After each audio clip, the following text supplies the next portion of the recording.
Quebec English is the common term for the set of various linguistic and social phenomena affecting the use of English in the predominantly French-speaking Canadian province of Quebec. There are few distinctive phonological features and very few restricted lexical features common among English-speaking Quebecers. The English spoken in Quebec generally belongs to West Central Canadian English, whose Sprachraum comprises one of the largest and most homogeneous dialect areas in North America. The dialect is common in Montreal, where the vast majority of anglophones in Quebec live, as well as in large metropolitan areas of Ontario and Western Canada.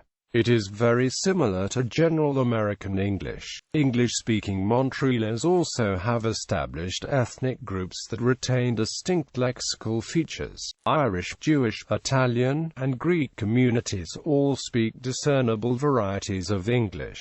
Given that these communities have considerable mobility within Canada, they retain traits common in many Canadian cities. Important regional variations also occur in rural and remote regions near Quebec's borders and are associated with local cross-border contact. Rural townshippers and Chateauguay Valley residents in southern Quebec are reported by some to have a dialect more similar to that of Vermont English. Isolated fishing villages on the lower north shore of Quebec speak Newfoundland English, and many Gaspésian anglophones speak Maritime English. Finally, the Kahnawake Mohawks of South Shore Montreal and the Cree Inuit of northern Quebec speak English with their own distinctive accents, word usage and expressions stemming from the respective indigenous languages. Over centuries of contact, numerous English and French words have also been incorporated into the languages.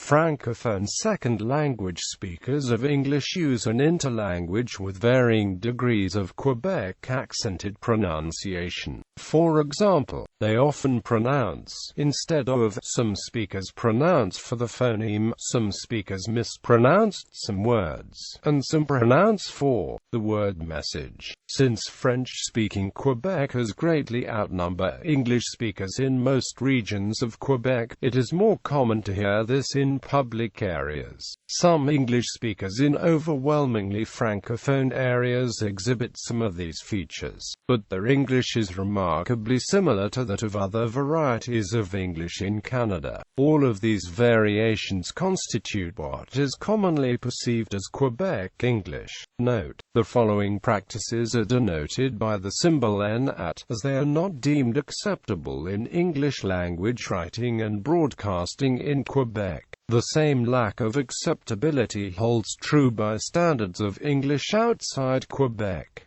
Native Anglophone phenomena in Montreal. 1. The use of French-language toponyms and official names of institutions, organizations which have no official English names. This is probably not a uniquely Quebec phenomenon, though, so much as the practice of calling a thing by its name. Though not normally italicized in English written documents, these Quebec words are pronounced as in French, especially in broadcast media. Note that the reversed language status situation holds true when using French in a province such as British Columbia, where many of the province's entities have a designation only in English. The RE acute GIE du logement, the Collège Maisonneuve, Quebec Solidaire, the Parti QUE acute BE acute COIs Hochelaga Maisonneuve Trois-Rivières. Particular cases, pi IX is pronounced PINF or not as pi9. On the other hand, sometimes a final written consonant is included or added in pronunciation, where a historic English language name and pronunciation exists among Anglophone or English-dominant allophone communities associated with, particularly neighborhoods, such as Fort Bernard, which in French is known as Rue Bernard. Montreal is always pronounced following its historic official English language name, but Quebec is pronounced or. English speakers generally pronounce the French Saint and Saint in street and place names as the English word saint. However, Saint Laurent can be pronounced as in Quebec French, whereas Saint Lawrence Boulevard can be said as Saint Laurent or as the original English name, Saint Lawrence. Saint Foy is pronounced not, which would be used elsewhere in English-speaking North America. St. Denis is often pronounced, or Verdun, as a place name, has the expected English language pronunciation, Vedn, while English speakers from Verdun traditionally pronounce the eponymous street name as Vden. St. Leonard, a borough of Montreal, is pronounced St. Leonard, which is reputedly neither English nor French, used by both Quebec-born and outside English speakers, acronyms with the letters pronounced in English, not French, rather than the full name for Quebec. Institutions and some areas on Montreal Island are common, particularly where the English language names either are or historically were official. For instance, Square Sûreté du Québec, NDG Notre-Dame de Grace, DDO Dollard des Onmu, TMR Town of Mount Royal, the bilingual town's official English name. Finally, some French place names are very difficult for English speakers to say without adopting a French accent, such that those proficient in French nonetheless choose an English pronunciation rather than accent switching. Examples of Vaudreuil, Bella and Longueuil, in which pronunciation of the segment OEJ is a challenge. These are most often pronounced as though Dr. BL and LNE, or less often LNEL. 2. At older generations of English-speaking Montrealers are more likely to informally use traditional English toponyms that vary from official French-language toponyms. In a notable generational distinction, this is uncommon among younger English-speaking Quebecers. Pine Avenue, Park Avenue, Mountain Street, Dorchester Boulevard, St. James Street are often used without St. Boulevard Avenue, Road, etc. Gare St. Catherine Street's town of Mount Royal, as it was chartered, which charter has not been revoked. Pointe-Claire 3. The use of limited number of Quebec French terms for everyday places that have English equivalents. All of these are set using English pronunciation or have undergone an English clipping or abbreviation, such that they are regarded as ordinary English terms by Quebecers. Some of them tend sometimes to be preceded by the definite article in contexts where they could normally take a tan autoroute instead of expressway, branche instead of trendy chansonnier instead of songwriter chez nous instead of where we live, the dep instead of corner variety, or convenience store, from dépanner fonctionnaire or instead of bureaucrat, the gallery instead of balcony, the guichet instead of bank machine, even when all ATMs are labeled ATM, marché market, the metro instead of the subway, from the French chemin de fer metropolitan poutine, French fries with gravy and cheddar cheese curds, primary 1, 2, 3, in contrast to Canadian English grade 1, 2, etc. Resto, restaurant. The SAQ, the official name of the government-run monopoly liquor stores, the Société des Alcools du Québec. This usage is similar to that in other provinces, such as in neighboring Ontario, where LCBO liquor stores are referred to as the LICBO. Stage, apprenticeship or internship, pronounced as subvention, government grant or subsidy. The word exists in both French and English but is rarely heard in more general Canadian English outside Quebec. Terrace, the French pronunciation and spelling of the translation for terrace, is common among anglophones in casual speech, and considered acceptable in semi-formal expressions such as journalism, undertaking, business, or enterprise. 4. French language first and last names using mostly French sounds. Such names may be mispronounced by non-French speakers, for instance the R sound and silent D of Bouchard and GT, Bourode. French speakers, as are most Quebec English speakers, are on the other hand more likely to vary pronunciation of this type depending on the manner in which they adopt an English phonological framework. Mario Lemieux, Marie-Claire Blaise, Jean Cheris, Jean Création, Robert Charles Bois, Céline Dion. This importation of French language syllabic stresses and phonemes into an English phonological framework may be regarded as interlanguage translation. 5. A limited number of lexical and phonological features that are more or less limited to Montreal. For example, in most of Canada, carbonated beverages are commonly referred to as pop, whereas in Montreal they are known as soft drinks.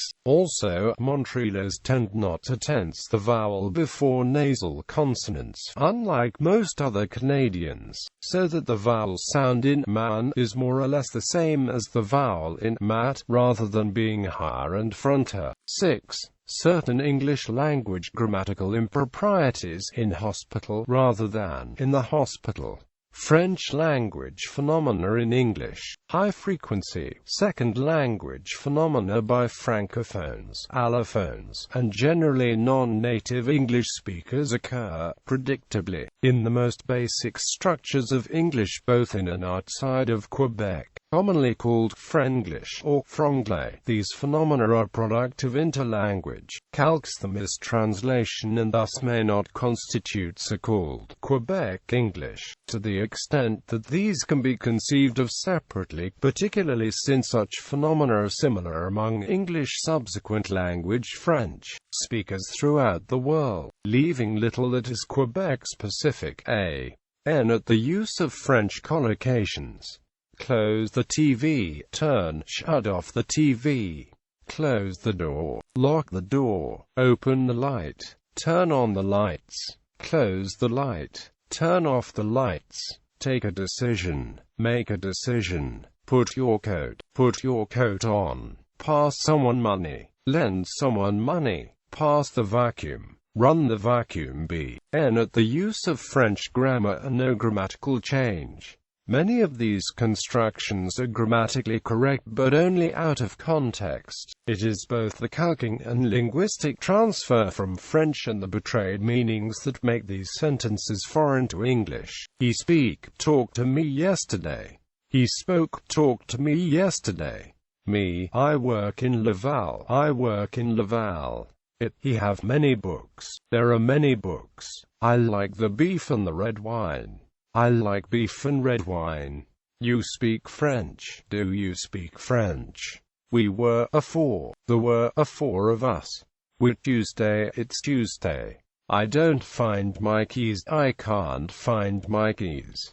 At this moment I washed the dishes. I'm washing the dishes right now. I can't join you at this moment because I eat. I can't join you right now because I'm eating. My computer, he don't work. My computer won't work. I would like a brownies.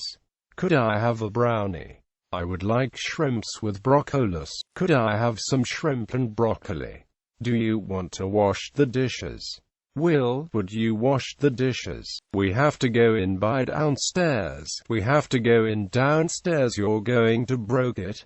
You're going to break it. See N at pronunciation of phoneme N as N plus or N plus K, for instance, due to high degrees of ethnic connectivity within, for instance, municipalities, boroughs and neighborhoods on the island of Montreal such as Léonard, Outremont, Côte-des-Neiges, Côtes and Luc. These phenomena occur as well in other diaspora areas such as New York City, D, and at the use of false cognates. This practice is quite common, so much so that those who use them abundantly insist that the false cognate is the English term even outside of Quebec. Note that these French words are all pronounced using English sounds and harbor French meanings. While the possibilities are truly endless, this list provides only the most insidious false cognates found in Quebec. A stage, an internship, CE acute GEP, the acronym of the Public College Network preceding university in Quebec.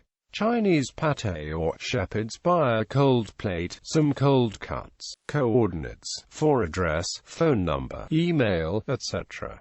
Salad, lettuce, a subvention, a grant, a parking lot, space, a location, a rental, a good placement, a good location. It's okay. It's fine. That's it. That is correct. All-dress pizza, a deluxe pizza with pepperoni, mushrooms and green peppers. Soup, 2 times, 2 soups, or 2 orders of soup. Few Anglophone Quebecers use many such false cognates, but most understand such high-frequency words and expressions. Some of these cognates are used by many Francophones, and others by many allophones and Anglophone are cultured in allophone environments of varying English proficiencies, from the bare minimum level to native speaker level.